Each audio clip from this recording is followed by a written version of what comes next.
mientras la senadora Noyola puede tener sonido.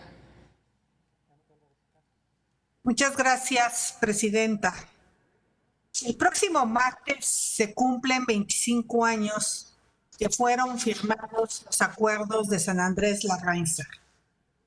En 1994, el Ejército Zapatista de Liberación Nacional, integrado principalmente por indígenas celtales y tzotziles del estado de Chiapas, se levantó en armas en contra del gobierno. El 16 de febrero de 1996 se firmaron los acuerdos de San Andrés, que fueron la base de la reforma constitucional de 2001, en la que se reconocieron derechos de los pueblos indígenas en la Constitución mexicana. Si bien es cierto, hubo avances, esta reforma fue insuficiente. Desde entonces, los pueblos indígenas han reclamado que esos derechos eran insuficientes, pues no se les reconoció como sujetos de derecho público, con personalidad jurídica y patrimonio propios. Hoy, los asesores zapatistas se encuentran frente al Instituto Nacional de Pueblos Indígenas y sería muy importante reconocer qué se ha hecho sobre este importante tema.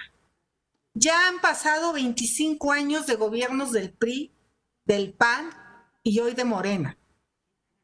No han concretado en la Constitución los derechos establecidos en los acuerdos de San Andrés, ni los establecidos en tratados internacionales de la OIT y de la Declaración Universal de las Naciones Unidas.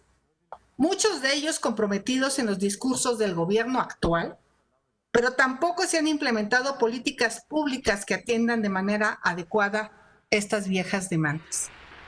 Siguen pendiente el reconocimiento de los pueblos indígenas como sujeto de derecho y el derecho a su libre determinación en la Constitución. Los pueblos indígenas aún no cuentan con mecanismos claros para la participación y representación política y reconocimiento de sus derechos políticos, económicos, sociales y culturales.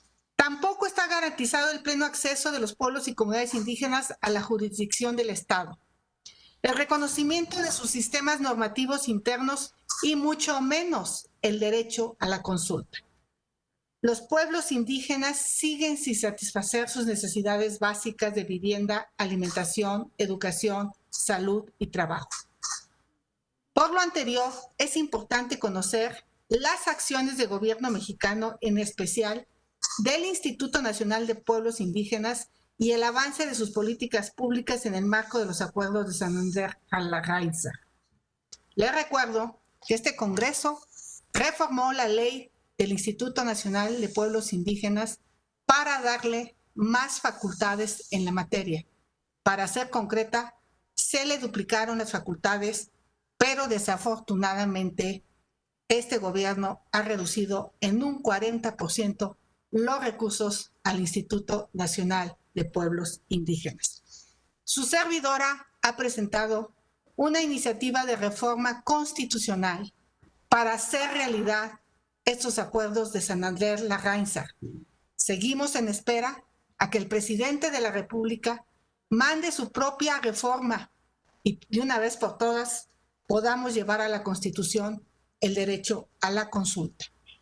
La Corte nos ha instruido que debemos legislar en esta materia, que sigue siendo un pendiente. Si no vamos a hacer reforma constitucional amplia, al menos deberíamos de establecer en la Constitución el derecho pleno a la consulta para que proyectos como el Tren Maya, como el tren transísmico, realmente sean sometidos de manera plena, previa, libre e informada a los pueblos indígenas. Mi más sincero reconocimiento al senador José Narro Céspedes por la presentación de este punto de acuerdo. Muchas gracias. Tiene la palabra